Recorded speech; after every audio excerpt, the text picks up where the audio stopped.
Ecotech vous est offert avec le concours de Cowork Africa, espace d'innovation et de coworking basé à Douala.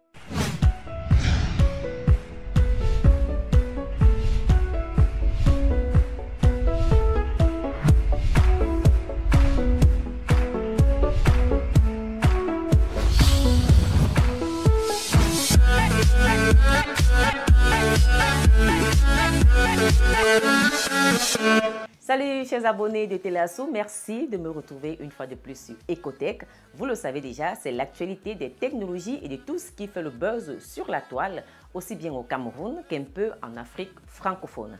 Alors je vous amène aujourd'hui à la rencontre d'une jeune femme qui monte et qui fait le buzz sur la toile depuis plusieurs mois maintenant. C'est une jeune créatrice de contenu et chacune de ses vidéos est toujours très attendue. Diana Bouli, puisqu'il s'agit d'elle, est à la base modèle photo, mais a décidé depuis quelques mois maintenant de créer du contenu, des fois humoristique, les parodies des scènes de vie quotidiennes.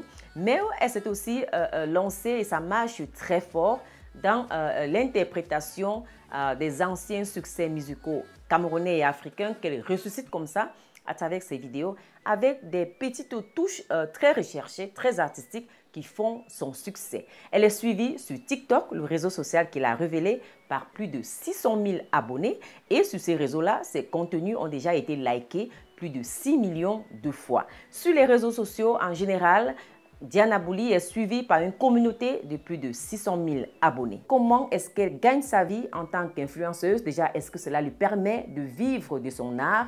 Quels sont ses projets d'avenir? Entretien. Alors Diana Bouli, je suis très heureuse de t'avoir sur Ecotech aujourd'hui. Moi aussi, je suis très heureuse d'être là. Beaucoup de succès avec les vidéos. Qu'est-ce que ça te fait d'être autant commentée, d'avoir un si grand taux d'engagement? Les vidéos sont virales à chaque fois sur tous les réseaux sociaux, hein, Facebook, Twitter, Instagram, TikTok, le réseau qui vous a révélé. Qu'est-ce que ça fait? Ça me fait énormément plaisir. Ça m'émeut à chaque fois parce que je ne m'attendais pas à ça. L'amour, les gens qui... J'arrive même pas à parler tellement c'est gros pour moi. Je suis vraiment très contente, très émue et très reconnaissante. Mais tu démarres sur les réseaux sociaux par Instagram où on te connaît comme modèle photo. Comment est-ce que tu arrives à TikTok? Du moins, TikTok, c'est un réseau où il y a beaucoup de folie. Les gens font vraiment des trucs dingues. Et moi, dans la vie de tous les jours, je suis quelqu'un d'assez dingue. Avec mes amis, ils rigolent tout le temps. Ils me disent, vas-y, c'est un réseau pour toi, vas-y, essaye. Je dis non. C'est après que je dis pourquoi pas. Je vois quelques petites vidéos qui me font un peu marrer. Je me reconnais dans ça. Je dis, bon, ouais, je peux me lancer. Je commence à poster une vidéo par mois. Ça marche pas trop bien, mais après je me dis mais pourquoi je me lance, ça va. Et aujourd'hui je regrette pas et je remercie d'ailleurs mes amis pour ça. Comment est-ce que tu le vis au quotidien?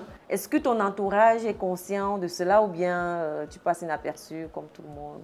Comment est-ce que tu le vis? Bon, du côté familial, ma grand-mère et ma famille s'en battent les couilles, au contraire, ils sont très contents. Ma grand-mère m'applaudit tous les jours, elle est très fière.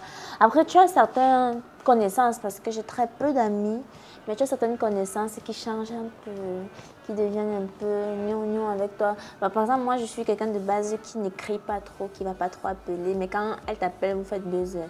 Les gens m'écrivent tout le temps, m'appellent tout le temps, parce qu'ils ont l'impression qu'ils vont perdre quelque chose. Pourtant, non, je leur dis, c'est moi, c'est Diana, c'est tout, comme vous me connaissez là. Je n'aime pas toujours écrire, ne pensez pas que ça va changer. Donc voilà, et après, il y a des gens dans la rue que je ne connaissais pas qui me reconnaissent aujourd'hui, qui prennent des photos, ces trucs comme ça, moi ça... Et comment est-ce que tu réussis à allier ta vie de top modèle à celle de créatrice de contenu?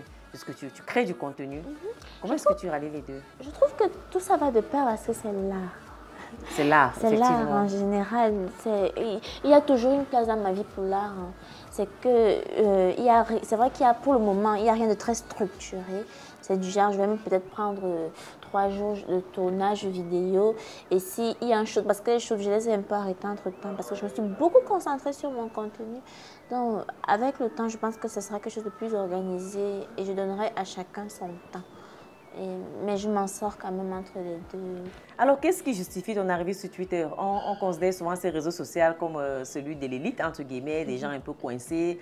Tu savais que tes vidéos pouvaient être autant virales sur Twitter? Je ne savais pas du tout. Moi, j'avais même pas Twitter.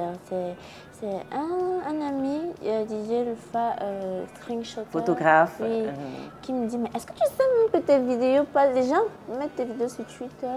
Et ça, je viens, je vois. Oh, ok, pourquoi pas? Si c'est que ça fait d'autres personnes aussi à qui je peux faire, je peux donner story, pourquoi pas? J'entre dans ce Twitter.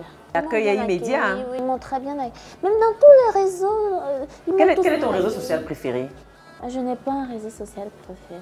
Et la vérité, j'en ai pas. Le retour avec les... Peut-être celui avec lequel tu as le plus de retour avec ta communauté, ou qui est instantané, ou où tu as le plus de vues, peut-être TikTok, peut-être? TikTok, c'est vraiment un réseau social où c'est un peu plus international. Exactement. C'est beaucoup plus international. J'ai des Français, j'ai une communauté française, une communauté, je crois, du côté de l'Amérique du Sud, tout ce qui est latino, là. J'ai été choquée parce que grâce à TikTok, grâce à ma communauté de TikTok, j'ai été repostée par beaucoup d'autres magazines, d'autres pays, même que je... On en avait jamais entendu parler. C'est vrai que pour le côté retour TikTok, vraiment, c'est très instantané parce qu'ils sont vraiment très là pour moi. Ils sont là dès que je poste une vidéo, même si je dis bonjour les amis, j'espère que vous allez bien, je parle, ils essaient de comprendre ce que j'ai à leur dire. Et mais Facebook aussi, c'est vraiment très local. C'est vraiment où je retrouve les gens de mon pays et aussi ailleurs, mais vraiment de mon pays. Et ça me permet de partager plus avec eux. Instagram, c'est un réseau où je peux être l'autre moi, le modèle. Le modèle. Qui parfois ne plaît pas parce qu'elle s'expose un peu trop, mais c'est ce que j'aime et ça ne me dérange pas. Et maintenant, Twitter, je peux changer avec des gens qui parlent, qui ont des... Et ce Twitter, ce que je remarque, c'est que les gens ont le sens du détail. Ils vont vraiment très loin dans la pensée. Donc, chaque réseau a sa spécificité. Pardon. Et c'est un tout, en fait, qui me rend heureuse. Donc, je les aime tous.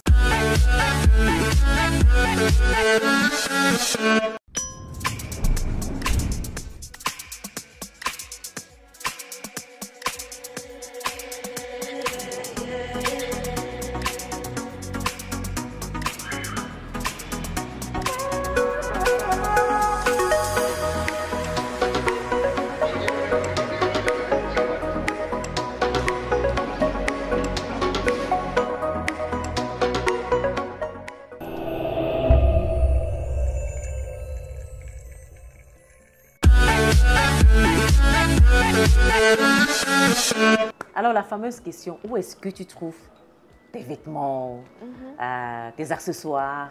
C'est incroyable. Où est-ce que tu les trouves? Ça reste un secret, mais comment tu fais? Tu fouilles dans les panneries des mamans et grand-mères? Non, pas du tout. À la base, je suis étudiante en stylisme. Et depuis que j'aime la mode, je fais ce qu'on appelle du recyclage vestimentaire, même comme la manière de m'habiller. Je vais prendre vraiment un vêtement lambda. Je faisais même souvent ça avant, mais ça passait pas trop. Les gens, bon, je pense recommencer. Je prends un vêtement lambda, je le transforme pour qu'il m'aille plus. Moi, je déteste être à la mode. C'est-à-dire, je déteste être en vogue. Tout ce que tout le monde porte, non. Je préfère prendre peut-être un peu d'originalité, être seule dans mon style. Peut-être pas original, mais bien pour moi. Et c'est ce que j'ai transmis dans mes vidéos. Donc, je prends des vêtements, je vais peut-être ajuster des épaulettes, je vais juste ajouter des boutons un peu vintage, mais je vais vraiment refaire le tour parce que j'ai une machine à coudre. Non, il y a plein de petits trucs que je fais et aussi l'assemblage. Et c'est en tout, même quand je filme. Et ça, je parle juste d'un style de contenu parce que j'ai un contenu divers. Là, on va en parler justement, exactement. C'est les plans, la manière d'agencer les choses, la manière de la gestuelle qui fait en sorte que le tout fasse époque. Donc, c'est vraiment... Combien de temps à peu près les vidéos vintage? On en parle puis on va revenir sur le contenu parce que je veux rappeler justement que vous avez un contenu plutôt très varié. Moi qui vous ai connu justement sur les contenus vintage, j'étais surprise de voir à quel point votre contenu était varié. Combien de temps à peu près une vidéo de reprise de musique comme celle avec Eboaloutine dernièrement ou Grâce Deka bien avant? D'habitude, ça me prend quelques jours. Mais il y a une vidéo en particulier qui m'a pris beaucoup plus de temps parce que je ne voulais pas que ce soit une vidéo. Je voulais que ce soit un hommage. C'était la vidéo de Monsieur Eboaloutine. Parce que je n'ai même pas souvent l'habitude de caricaturer les artistes, mais là, c'était très important parce que ce monsieur avait quelque chose à dire.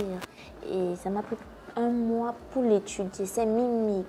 Peut-être le truc que je fais avec la guitare comme ça, c'était vraiment une étude du personnage, de ce qu'il avait à dire dans la musique même. Bon, pour ceux qui comprenaient un peu ce qu'il disait, il y avait quelques scènes qui rappelaient les paroles.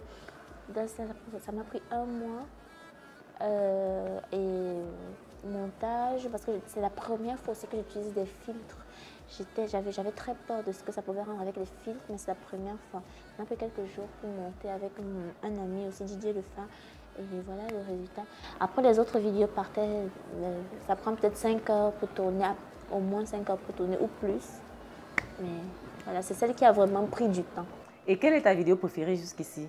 Celle des bois le temps.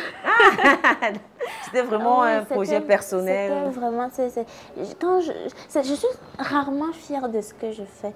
C'est-à-dire que ce sont vraiment les retours des autres qui vont me donner, du moins dans ce domaine-là, qui vont me donner une satisfaction parce que je veux faire plaisir aux gens quelque part. Et voir comment ils ont su comprendre, même la personne qui ne... J'ai vu des commentaires, je ne connais pas l'artiste, mais c'est profond. Et c'est ça que je recherchais dans cette vidéo. Donc, c'est ma vidéo préférée. Alors, hormis les artistes vintage de l'époque, déjà, quelle est ton époque préférée? 80, 70? Toutes les époques ont quelque chose de spécial. C'était naturel, c'était sans prise. C'était pas très forcé. Il n'y avait pas tout ce qu'on a aujourd'hui. C'est beaucoup plus réel, oui. plus sincère. Aujourd'hui aussi, on est différent. Et c'est ce qui fait que les choses avancent. On a beaucoup d'avancées aujourd'hui, les réseaux sociaux, qui ont leur mauvais côté, mais ont aussi leur bon côté. Il y a plein de choses qui vont bien et qui vont mal. Après, on se concentre un peu sur le positif, on voit qu'il y a quand même des bonnes choses. Donc, chaque époque est bien à sa manière. Alors, hormis les vidéos vintage, je le disais tout à l'heure, tu fais aussi beaucoup d'humour. Tu es de nature, tu fais rire tout le monde, tu nous l'as dit au début. Oui. Tu fais beaucoup d'humour. Est-ce que tu t'imagines une carrière dans ce sens-là? Comment est-ce que tu entrevois la mise en assemblage de tout ça?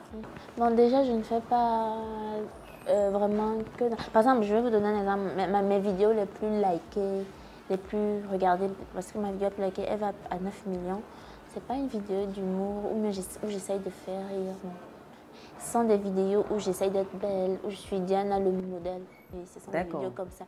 Après, localement, ce sont des vidéos comme les vidéos de l'époque qui font beaucoup de bruit.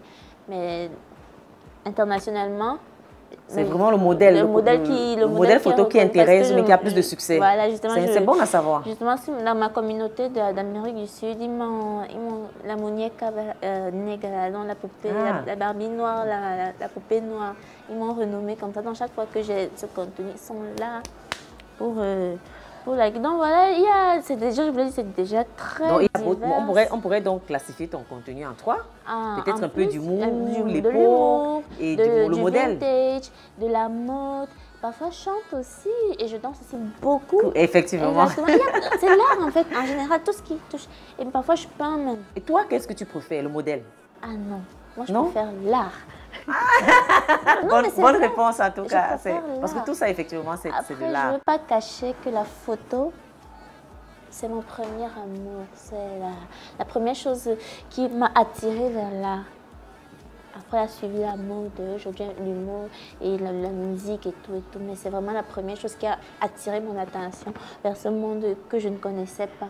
Alors Diana, lorsqu'on arrive à faire des centaines de milliers de vues, des millions de vues, et voilà, des dizaines de milliers au minimum, on se dit quand même que peut-être que ça rapporte de l'argent. Surtout qu'après, derrière la vidéo des Bois-le-Tin, un mois pour être produite, 2-3 jours à chaque fois pour avoir une vidéo complète, c'est quand même du temps que tu y mets, de l'énergie, ta créativité. Et comment est-ce que tu rentabilises tout cela pour le moment? C'est-à-dire, comment est-ce que ça te fait vivre, quoi? Oui, aujourd'hui, par exemple, je fais des petits placements de produits très subtils parce que trop de pub sur la pub, ce n'est même pas dans ma logique. Donc, je fais des trucs très subtils et je suis payée pour ça.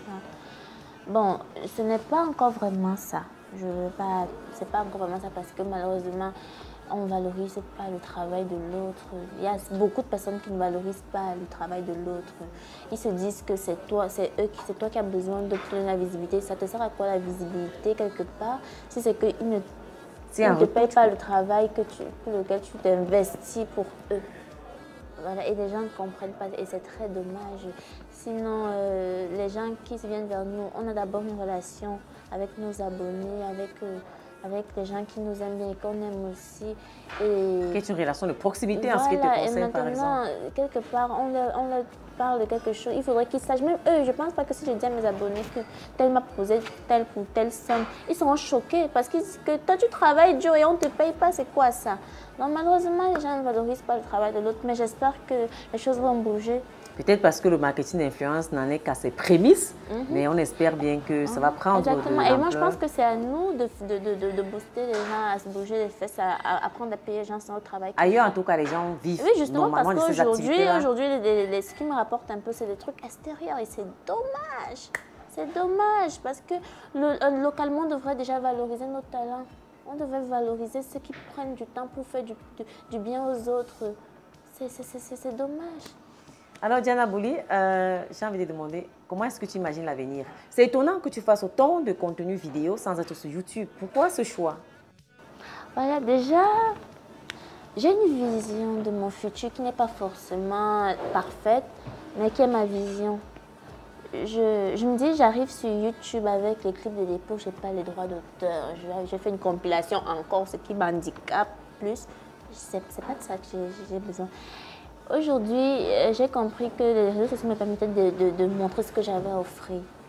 Et j'ai tellement offert. Et j'ai habitué ma communauté à avoir des aspects différents de moi. Je pense que si j'arrive un jour, même si je chantais, ils ne seront pas surpris. Personne ne serait surpris. Parce qu'ils savent que quand je veux faire un truc, je le fais. Donc sur YouTube, j'ai envie d'arriver avec un projet vraiment différent. Mais dans mon esprit artistique, qui c'est toujours moi, mais dans une phase différente. Voilà. Et je travaille chaque jour pour ça. Donc, je vais arriver sur YouTube. Et ton projet le plus immédiat, c'est lequel? Mon projet le plus immédiat, déjà fini ma formation. Continuer à faire mes vidéos et vraiment me réinventer à chaque fois. Diana Bouli, qu'est-ce que je peux te souhaiter? Encore plus d'abonnés? Et surtout que ça te rapporte de l'argent, c'est important pour que tu puisses vivre de ton art. Bon courage en tout cas et bon vent. Merci beaucoup. Et je voulais faire un petit message. Je n'hésite pas à chaque fois quand je finis une interview de dire à mes abonnés que je les aime de tout mon cœur. Et merci beaucoup. Et me souhaiter peut-être d'avoir un peu plus d'inspiration chaque fois.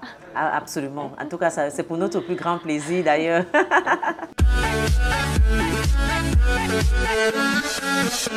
C'est ici donc que s'achève cette édition de Ecotech. Merci à vous tous d'avoir regardé jusqu'à la fin. N'hésitez pas à nous laisser vos commentaires en dessous de la vidéo. Si vous voulez nous parler de vos projets, vous pouvez aussi nous contacter sur ecotech@teleasou.tv ou tout simplement via le contact WhatsApp qui s'affiche sur votre écran. Restez en contact avec nous sur les réseaux sociaux. Quant à moi, je vous retrouve très prochainement pour une autre édition de Ecotech.